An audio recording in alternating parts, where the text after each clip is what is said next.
In 2021, the two of us made our first foreign trip together, and we visited Seoul, as well as Japan. This was our first overseas trip, and the first 2+2 of this administration.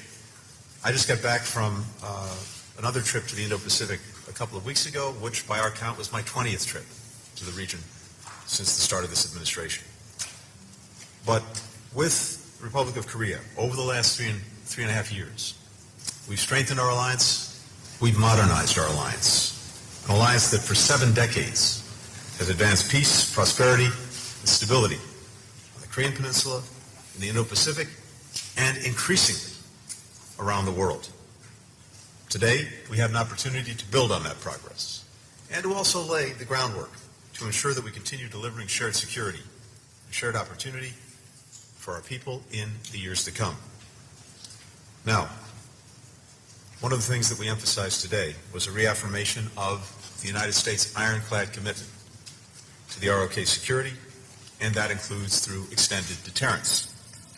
That's especially important in light of the ongoing provocations coming from North Korea, including another ICBM launch just yesterday. We condemn it in the strongest terms. The latest launch of many and other provocative actions that it's taken. Flagrant violations all of multiple UN Security Council resolutions. All countries should be demanding that the DPRK cease these destabilizing actions. We are closely consulting with our partners and also with Japan. In fact, Foreign Minister Cho and I were on the phone early this morning with our Japanese counterpart, and we will be focusing, as always, on this in the days to come, including the actions we'll take in response. All of this reinforces why we have to remain focused on maintaining peace and stability in the Indo-Pacific and on the Korean Peninsula in particular, even as we work with European partners to respond to the DPRK's deepening security relationship with Russia. We now assess that there are some 10,000 North Korean soldiers in total in Russia. And the most recent information indicates that as many as 8,000 of those North Korean forces have been deployed to the Kursk region. We've not yet seen these troops deploy into combat against Ukrainian forces, but we would expect that to happen in the coming days. Russia has been training DPRK soldiers in artillery, UAVs, basic infantry operations, including trench clearing, indicating that they fully intend to use these forces in frontline operations. Should these troops engage in combat or combat support operations against Ukraine, they would become legitimate military targets. Now, one of the reasons that Russia is turning to these North Korean troops is that it's desperate. Putin has been throwing more and more Russians into a meat grinder of his own making in Ukraine. Now, he's turning to North Korean troops, and that is a clear sign of weakness. Russia's been suffering some 1,200 casualties a day in the east, more than at any other time during the war.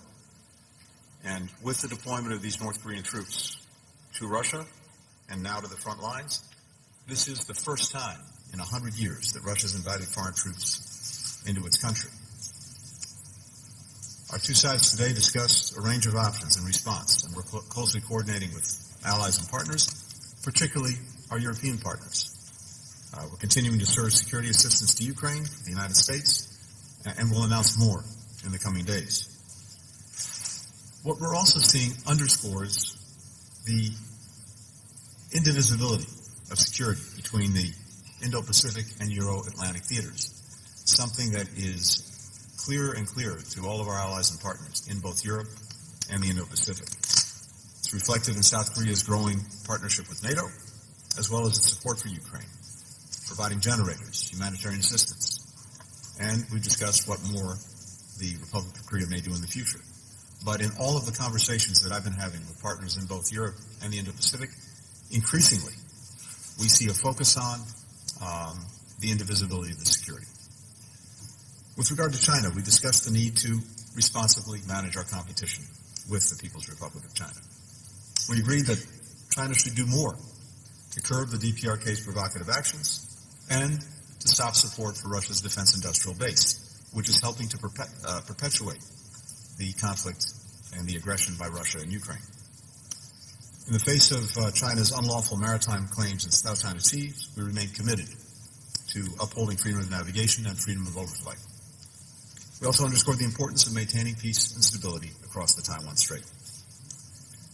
Even as we address these security challenges, we're also working together to expand our economic cooperation in ways that are having clear, direct, and powerful benefits for people in both of our countries. South Korea is now America's #1 source of foreign direct investment. And this is really worth reflecting on, because foreign direct investment may be the best measure of trust and confidence, because you don't make these investments unless you believe in the future of the country that you're making the investments in. So it's a powerful gauge of the confidence that South Korea has in the United States. And more broadly, we are the #1 recipient of foreign direct investment in the world. Again, a very powerful indicator of the way the world sees the United States. Thanks to the CHIPS and Science Act, thanks to the IRA, since 2021, Korea's companies have pledged to invest $140 billion in the United States, and that will help create some 100,000 jobs. And those jobs will be in the industries of the future. We're now Korea's second largest investor. Together, we're advancing a shared economic vision for the Indo-Pacific and actually for the world. These goals are bolstered by growing trilateral cooperation with Japan, building on the historic Camp David summit that President Biden convened and hosted. And we look forward to another trilateral summit at the earliest opportunity.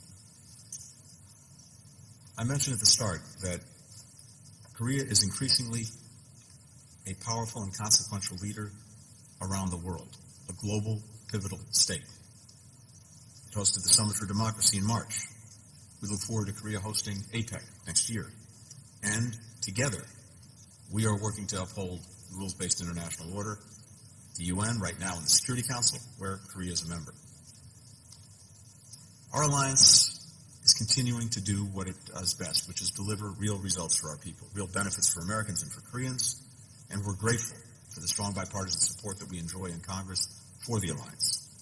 President Yoon has said that the United States and Korea are marching together toward the future. Today, it's another reflection of the work that we're doing together, the fact that we are joined together in building a better, more secure, more prosperous future for all of our people. Thank you.